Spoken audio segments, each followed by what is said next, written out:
Hello all, my name is Mars, and welcome back to the Séance of Blake Manor.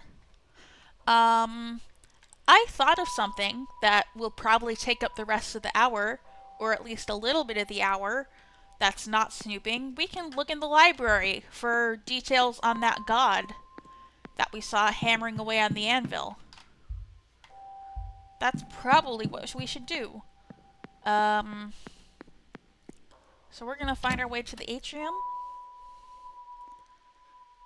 I said I was going to go talk to Mr. O'Mara about the stuff we found in his room, but I don't know. I feel like that's not the route the game necessarily wants me to take. So I'm going to do a little bit more research.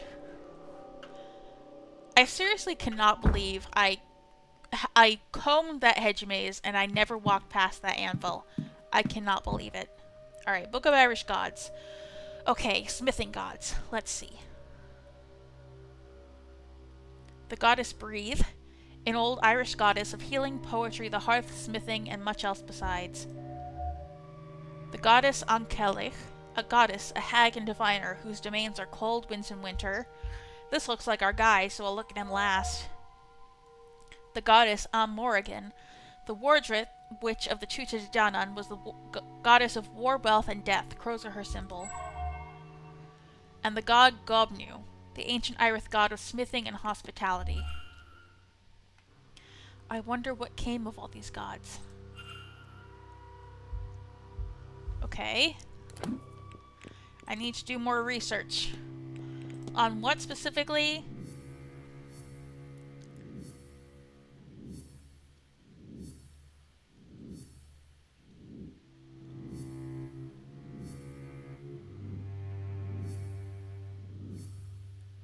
Okay. I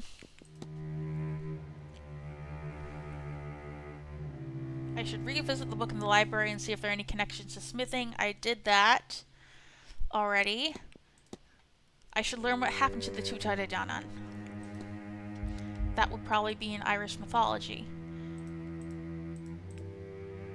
The fate of the gods. The Battle of Chaltu was a fierce battle fought between the Tuatha De Danann and the Milesians that lasted many days and saw both sides using underhanded tactics. Eventually, after too much loss, a truce was reached, and it was agreed that the land would be split evenly between both parties. To show their goodwill, the gods let the Milesians choose their half first. But the Milesians tricked the gods, for when it was their time to pick, they picked the top half.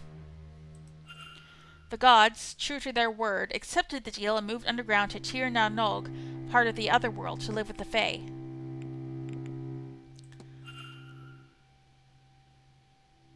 I can't find anything on Tir na Nog. It looks like any books on it have been taken away. I should ask around for more information. Okay. What do we have to ask about precisely? And why are we here? I was looking at the haunting.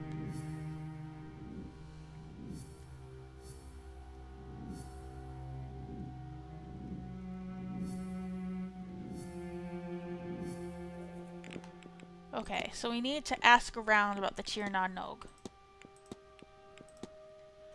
We can ask Lloyd, we can ask Mr. O'Finn, and we can ask Fia. I don't know where Mr. O'Finn is. We haven't been in his room, I guess. Do we even have access to his room?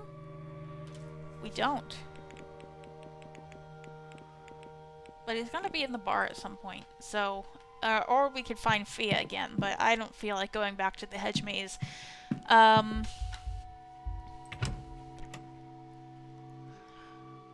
So I think I'm going to move forth the hour, because there's not really much else we can do in this time.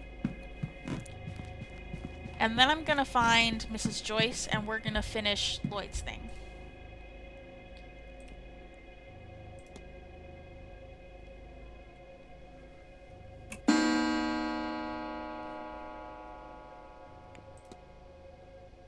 There's a talk in the drawing room, but I think we'll skip that. There's no one there who I really want to talk to. Oh, it's dark. Oh, it's dark in here. Alright. Mrs. Joyce, where are you?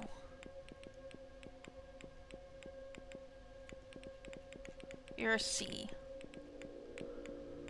First floor southeast corridor. Okay.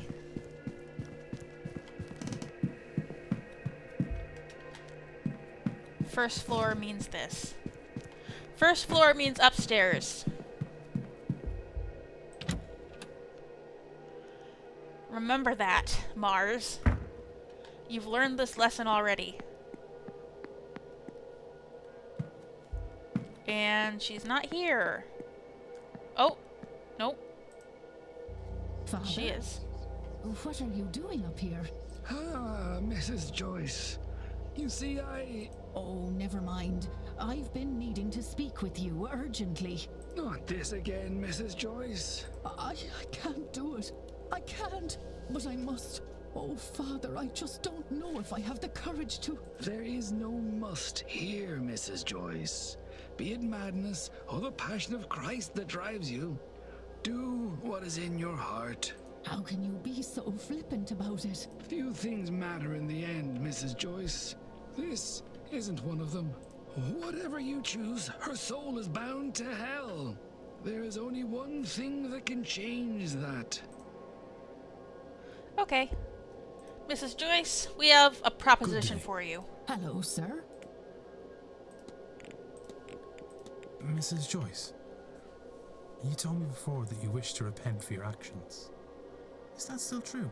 Oh, yes, Mr. Ward, it is. In that case, Mr. Dupre is in desperate need of your help.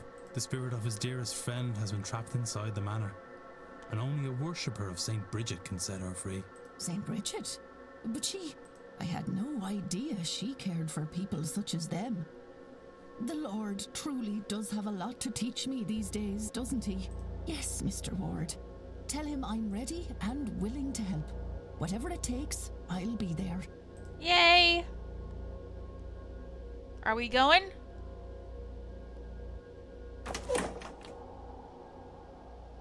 Oh, it's so dark. Hello, sir. Hello, Mrs. Joyce. Do you know... I cannot find the right words to say. Oh, thank the Lord, sir. Me too. I suppose, thank you, Mrs. Joyce. I can't imagine this is easy for you. What can I do to make this less frightening? Sir, you were in mourning. I should be the one to ask that question. And yet you're asking me, who treated all of you like... Oh, you're all so different to what I expected. Let me try to be different too, sir, and tell me what to do. Simply be here, Mrs. Joyce. That is more than enough.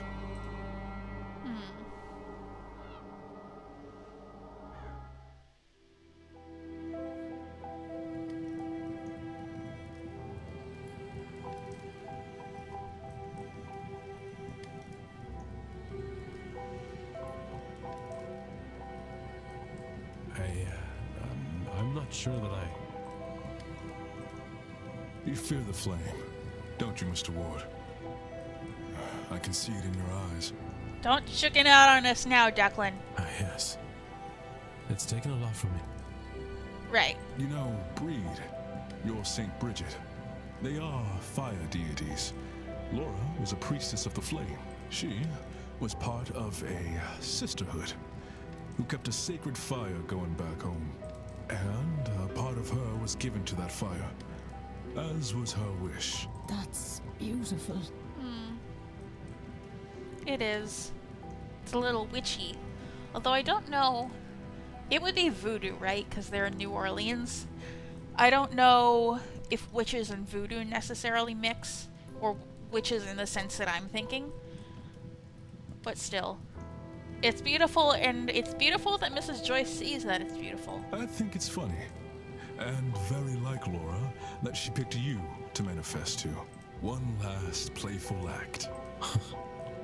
I'm scared too, Mr. Ward. I've never been so out of my depth.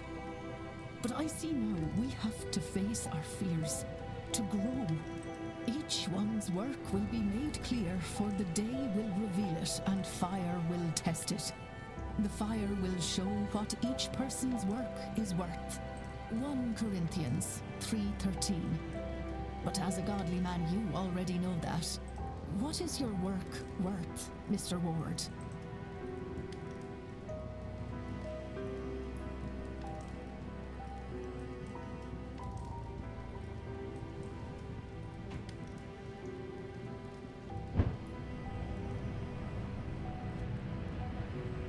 Well, it's about that time, Laura. I won't say goodbye again. I've already done it twice. Instead, perhaps we could say, see you soon, old friend.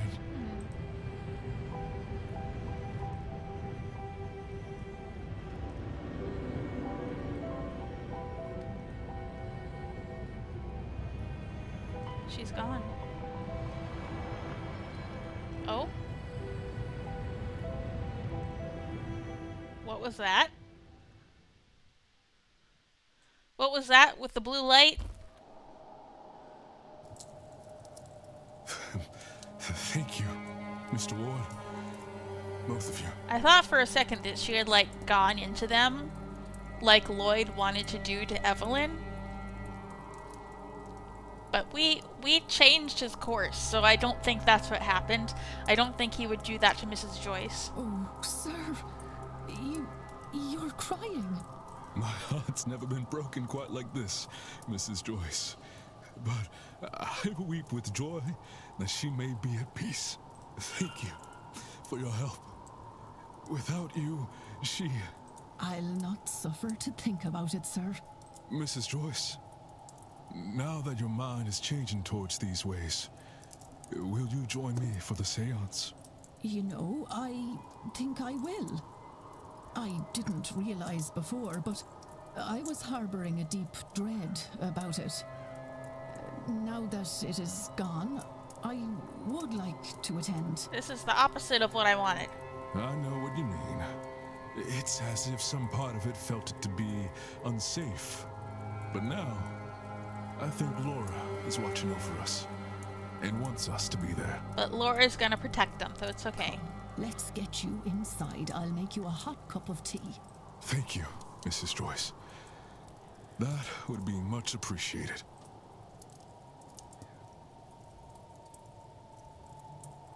I would give anything to speak to Emmon again, to apologize. But to summon his spirit in flames, I can see the comfort it brought to Mr. Dupre. It would be so easy to see you again, but I don't think I have it in me to call you here this way. I've dragged you through fire before. Never again. Mr. Dupre is now protected from harm at the séance by Laura's spirit. With my help from myself and Mrs. Joyce, his friend's soul is now freed from the Manor's grip. And Mrs. Joyce is now protected from harm at the séance by Laura's spirit. By Laura's spirit. Okay, why did I say it like that? She has repented for her fearful ways and has opened her heart to other beliefs. 2 ticks down. And now we're a third of the way through. The second light has gone out. I wonder what effect that will have at the séance.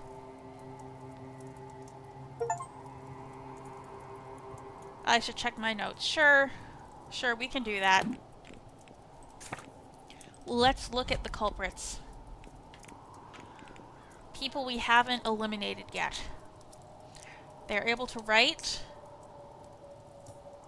Arwa can write. She wears medium shoes. We don't know if she can use magic or if she has pre-Manor history, so we can't eliminate her. We can't eliminate you. We can't eliminate you.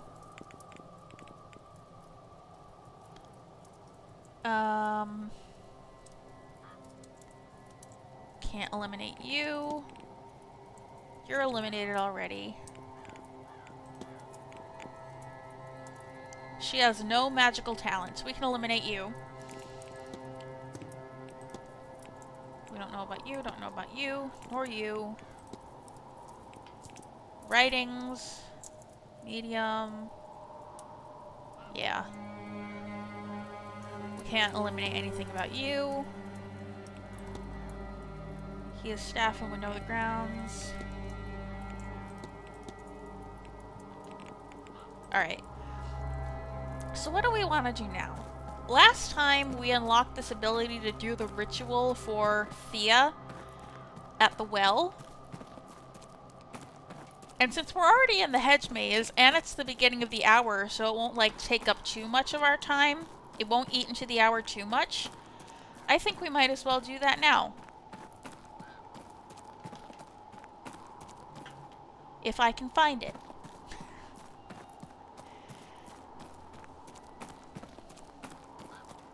If I can find the well. It's around here somewhere.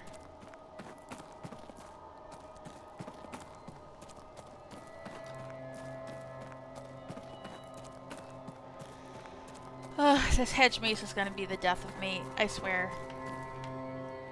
It's near here. I think it's on the other side over here, yeah. Okay. Perform ritual. I have the recipe. Now to see if I can find the ingredients that will make the ritual work.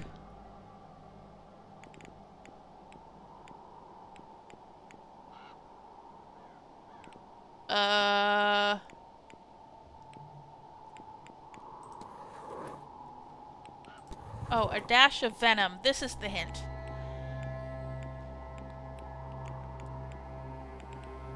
Venom. Which of these is venomous? Is you... It's probably calendula, flax, or yew. I think that we eat calendula and flax, so I'm gonna say a yew tree. A metal that's blue.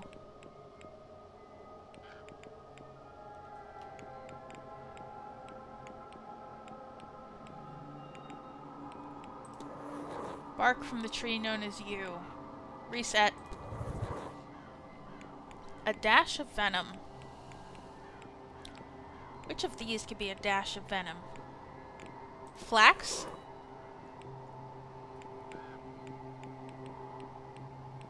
A metal that's blue. None of these are metal.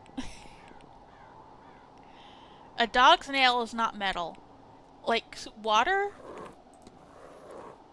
Mix some argon.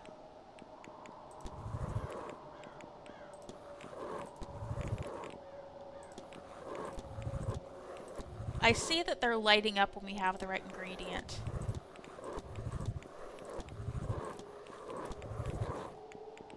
A dash of venom, metal that's blue, argon with some wax.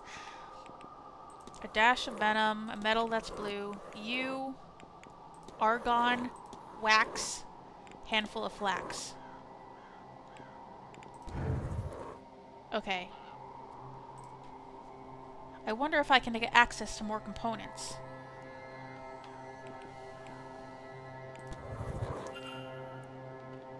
Find more components. That didn't even take the whole 16 minutes.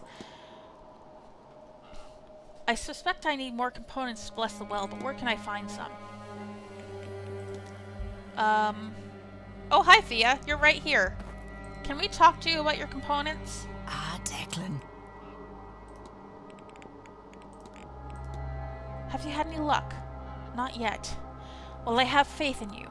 Anda Shelach has me believing this is the right course of action, however unorthodox it might seem. Godspeed, Declan. I'll let you go.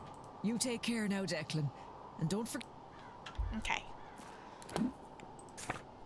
Where is Rory? Because he's the only other person we can talk to about... Yeah, he's in the drawing room. He's at the speech. And we don't particularly care about the speech, so... Oh, I wanted to ask you something. Something else. I wanted to ask you about the Tir na nog. It's the home of the gods, Declan. And not just the gods, the fair folk, and our dead too. It's sort of underneath us, and it isn't, as is the way of such places. But it's there enough that coming and going is possible through passageways, found at places of great power once the day is dark. Caverns like Owe Nagat, or cairns of important people, or dolmens. Significant ways under, down and through. Okay. You take care now, Declan. Okay. That got us some stuff for the haunting.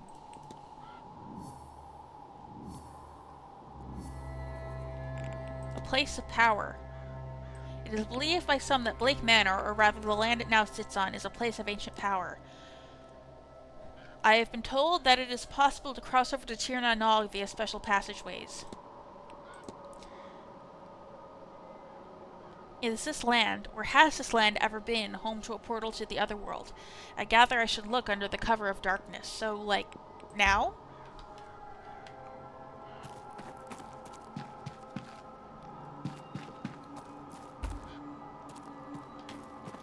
Like now? It's dark now.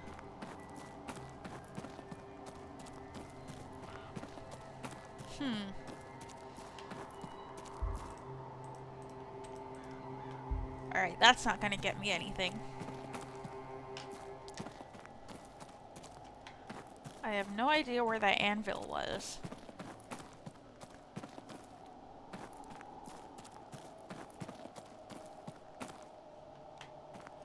I feel like it would be outside. So let's, like, pour over the outside areas of the manor.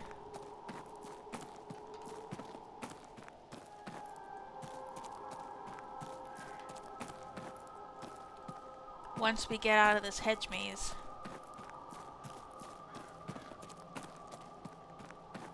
Because Lord knows that's going to take a while. Here we go.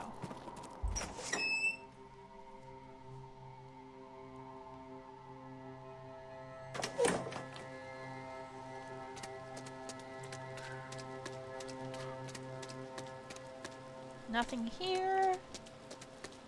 Or there.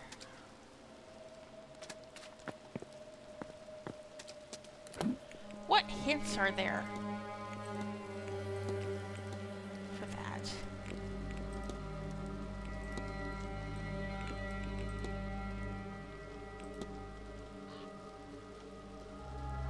I gather I should look under cover of darkness. No real hints beyond the fact that it's cover of darkness.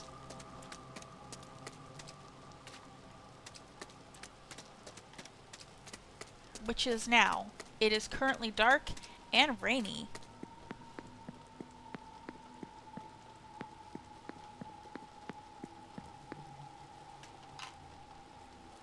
So wherever we can look out here, I feel like would be a good thing to do. So let's go check the stables and we'll check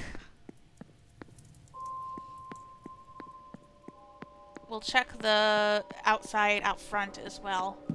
It's not going to be that obvious, otherwise everyone would be seeing this portal, right?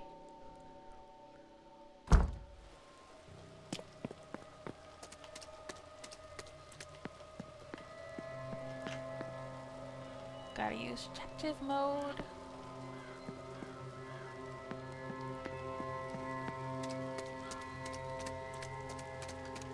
Could be over here.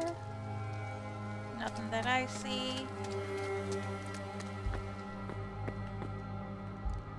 Nothing in here. I think we've looked over everything of note in this room already.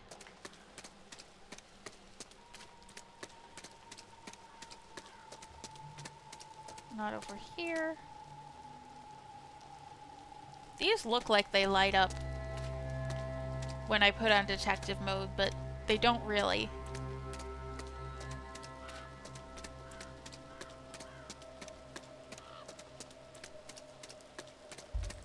And the courtyard.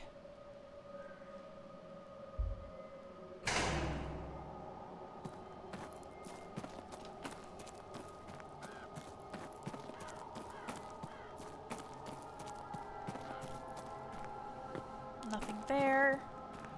Just some grass over there.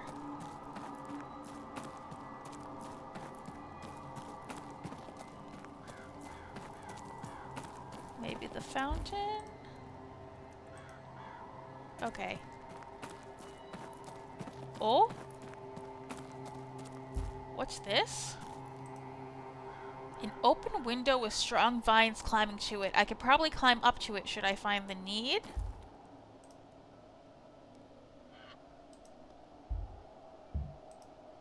Why do I want to do this? Oh. We're in the manager's office. Okay.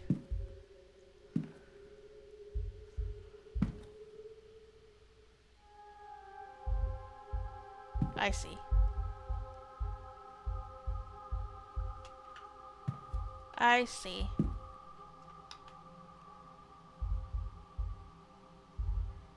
We've looked at these letters already. What about these? A response to Mr. Varley, who seems to have asked after a child on behalf of a young mother. The letter assures him the child is safe, but is otherwise not forthcoming. Mail to be delivered in town, nothing except requests for supplies. Okay. Okay, this is just helping us with what happened in the beginning. I see. A barrel of rusty-colored rainwater. That's not helpful.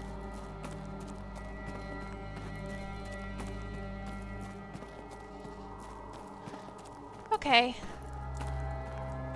I can't find a portal anywhere, and I feel like we've looked as thoroughly in this area as we can. So, what to do next?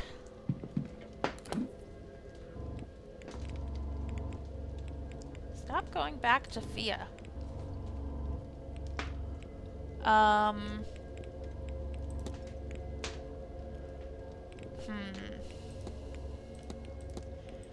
You know what? Maybe we do go to the talk so we can talk to Rory.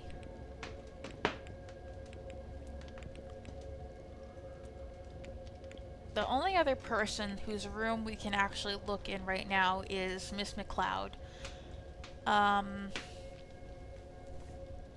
And I don't know, maybe we check the bar. I want to see where Miss Erickson has gone to, because she is the only person we haven't asked about Tuesday so far. I'm still thinking about that.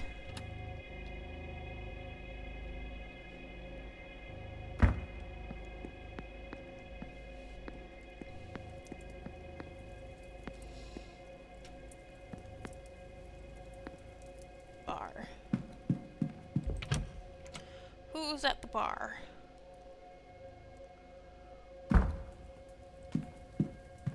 Mrs. Lau, you're here. You're here. Okay. Game of chess. You again. What can we talk to you about?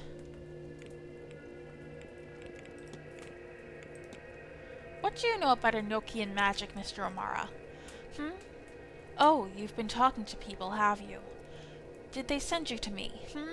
Well, I'm no lecturer, but the gist of it is something like, it's its own magical discipline, using rituals and ceremonies to speak to angels or the like. It was all developed some time ago, and it does work. Not so often as I would like, but you make do. Angels don't speak our language exactly, which is an entirely another thing, but there are ways to work around that.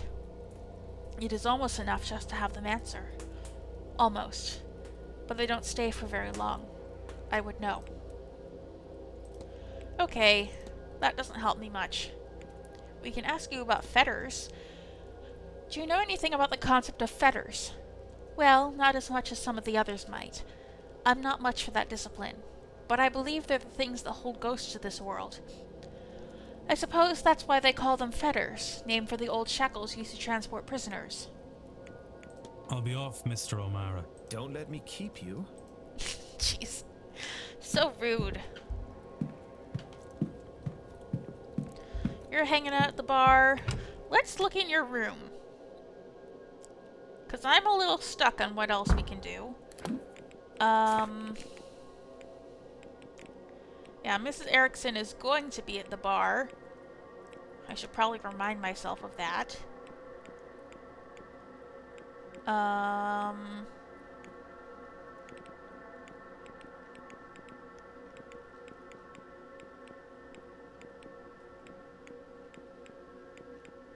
But yes, we know where Miss Lau and Miss McLeod are. So we can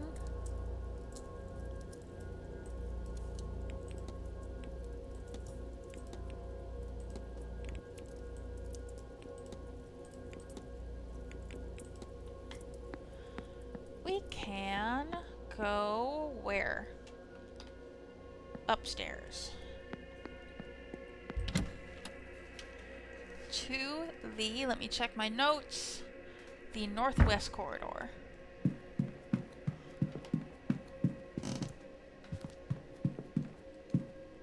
Sorry, you looked like a portal for a second. Also, it very nicely has a compass rose that tells me exactly where the northwest corridor is. That's nice.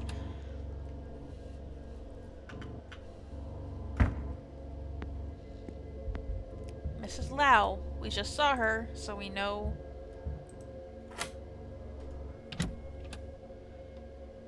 We know she's not here.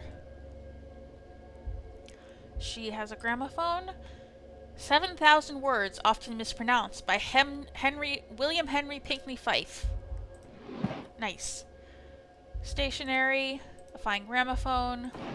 Okay. A crumpled up note that says, "Last time you were home, you picked up some of that Scottish girl's tics. Maybe some practice before all your schooling goes to waste." Nothing interesting in the wardrobe. A tall pair of medium-sized boots. Okay. A shrine. Candles, petals, offerings of food and money. It seems to be a shrine. A photo of her wedding day. And then a death photo of the same man. I don't have dates of either event, but she's not old enough for either to be very long in the past. Clearly she still mourns his passing. Okay. Ooh, look under the bed. Well, why did you give me the option? You never give me the option. Why did you give me the option now? A Bible. A journal. 34525. It's not a date, so what is it? Perhaps if Ivy does marry, I should take that as a sign to do my duty and return back to my husband's family. Oh, ancestors, sometimes I wish I had not tasted this Western freedom. I am not sure I could give it up under any circumstances. No luck. Damn it all. Miss Dean has hidden whatever it is she's acquired on us. I just cannot find it. It's not in her room. What wicked lengths she's gone to just to make us miserable. What lengths I'm going to just to undo it. I hate this, and I hate her. Is it too much just to be left in peace? That's all I want. At this rate, I see no other recourse than to confront her. I shall arrange a meeting, and we will see how proud and austere she is then. And whether she has any heart at all. And if she does not, I don't know what I'll do. But I will have to do something, I know that. Lord, this place.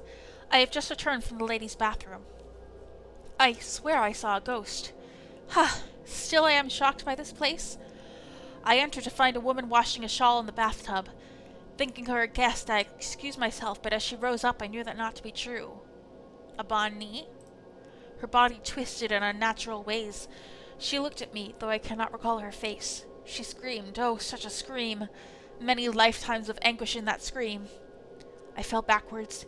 When I scrambled away, I noticed she was gone. Nonetheless, I went to a bathroom on another floor with great trepidation.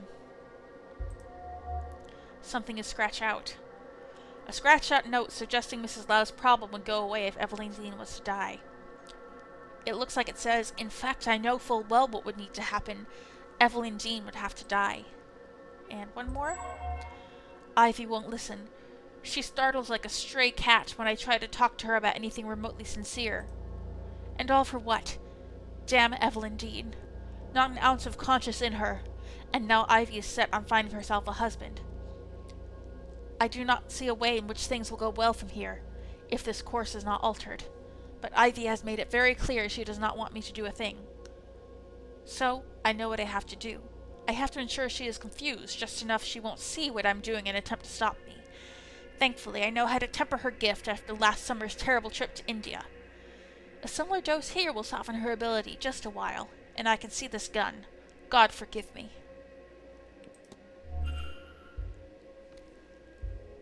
Okay, she has intent to harm.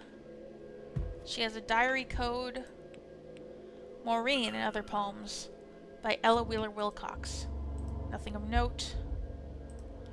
A small but densely printed book named On the Nature and Workings of the Human Mind. Nothing in the chest. Nothing in here. Love that little stool. Carmilla by Sheridan Le Fanu. A half-written letter in which Mrs. Lau details what she thinks is happening in the manor. It talks aloud about how this place is cursed because they are not honoring their ancestors or themselves.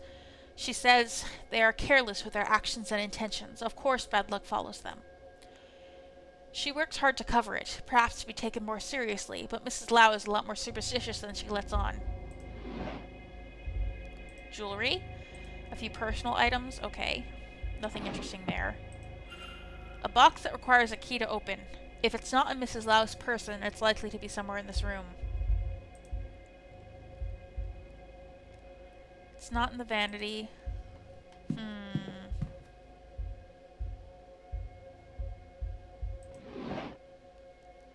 Among the stationery? Writing materials? No. It's in this room.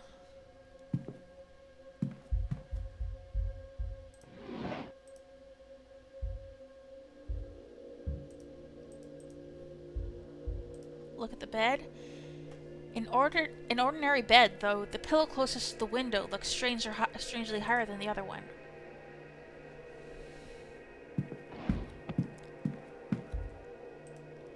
A number of items are under her pillow, including a small key. What could this be for? Okay, we got the key.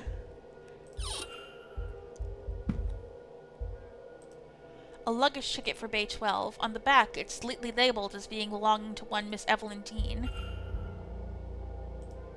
A man's single cufflink. It has the initials SC on it. A number of documents that appear to belong to Miss Dean. I doubt they were given to Mrs. Lau for safekeeping. A bottle of quinine powder. Why would Mrs. Lau have this? Okay, so we got a lot on Mrs. Lau. Let's see. Victoria Lau. There we go. Okay, what are the drugs for? What was Mrs. Lau using the quinine powder for, and why was it locked away? We can probably look that up.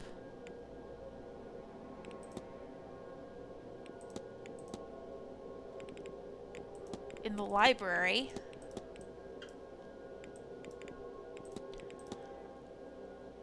Why is Miss McLeod suddenly chasing a husband? I should look into her motive for this. Okay. Well, to do that, maybe we go to Miss McLeod's room.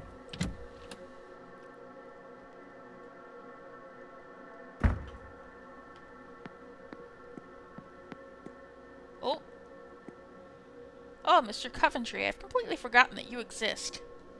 You really haven't seen her, then, sir? Miss Dean? I am so sorry, my dear, but truly I haven't. I do wish we'd had the time, but Miss Dean and I barely got the chance to speak. But, sir, that just isn't true. You were with her. I saw her. She was in your room. Right. There was her locket outside his door. Good heavens, Miss Murphy. Where does this fixation with Miss Dean come from? It's going to get you into trouble one day. But... Think, dear child. What if Mr. Varley could hear you now, talking about his guests this way? You're right, sir. I'm sorry. Oh, it's hardly your fault, miss. Someone of Miss Dean's standing simply shouldn't be so careless with her fraternizations. You and that bellboy seem to have the same stars in your eyes at the very mention of her name. Interesting. Why does, I forget her last name, Miss Murphy and Mr. Doyle, why do they care so much about Evelyn Dean?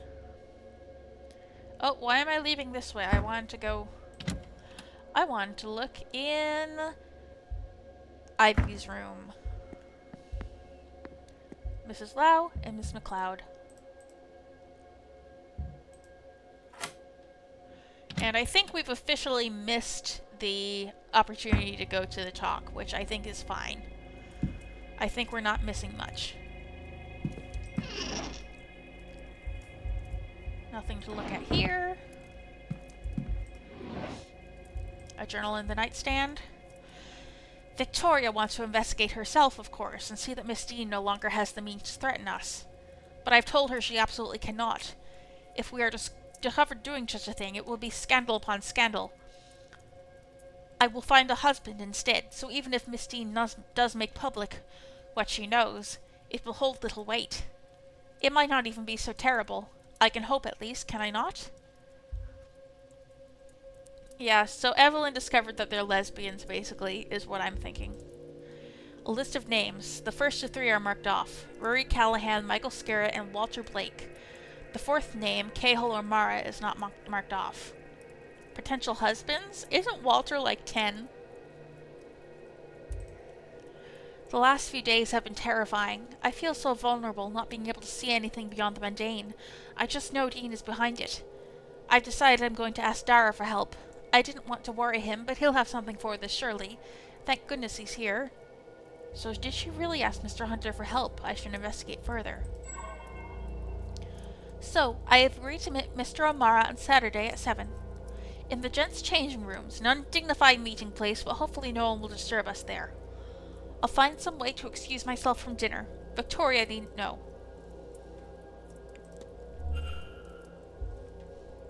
Okay.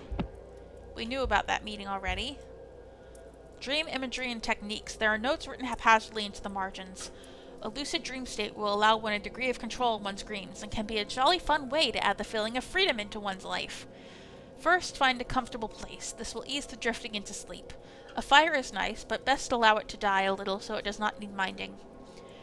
To ensure one does not drift too deeply, here are a few techniques to stay between both wake and sleep. One item on the list is circled. Musical tracks, especially those designed for the purpose, can keep the brain in the ideal state to dream lucidly. Finally, one must focus on what they wish to see. The mind's eye is good for this, but something tangible to focus one's thoughts is stronger. Perhaps I could try this technique and use the knowledge of the shared dreams as my anchor? I could use Miss Dean's journal to represent that. Alright, I think we're gonna be able to dream lucidly now. A code. The numbers from Mrs. Lau's diary, which were... No, not that. What were the letters in her diary?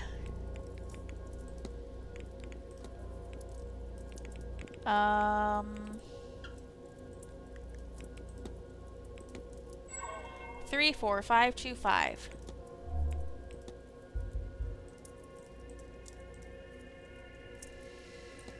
Nope.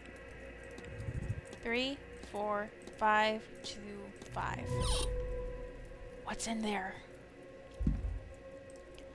A letter claiming to have evidence of a romantic relationship between Miss McLeod and Mrs. Lau. You need this little romantic indiscretion with Mrs. Lau not to come to light, and I could use the loyalty of a seer. Come and talk to me, Ivy. We shall work something out. It's signed, E.D. Hypothesis unlocked for Ivy McLeod. Heck yeah. Let's continue snooping though. Ooh, she has a tarot deck and a photograph. A photo of what must be Miss McLeodin. Yes, this must be Mr. Hunter. So she's been here before. They both look much younger. These must have been taken some time ago. Odd for her to have this. They must be close for her to have kept it for so long.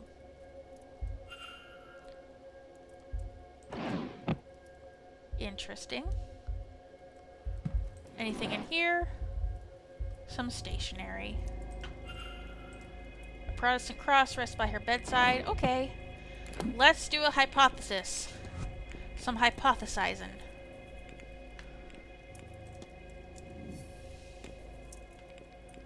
Think. Make hypothesis.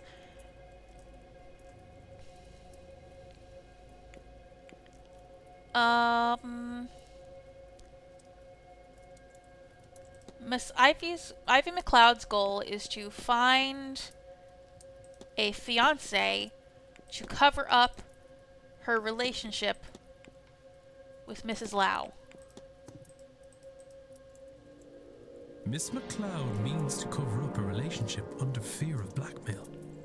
I should find and confront her about this.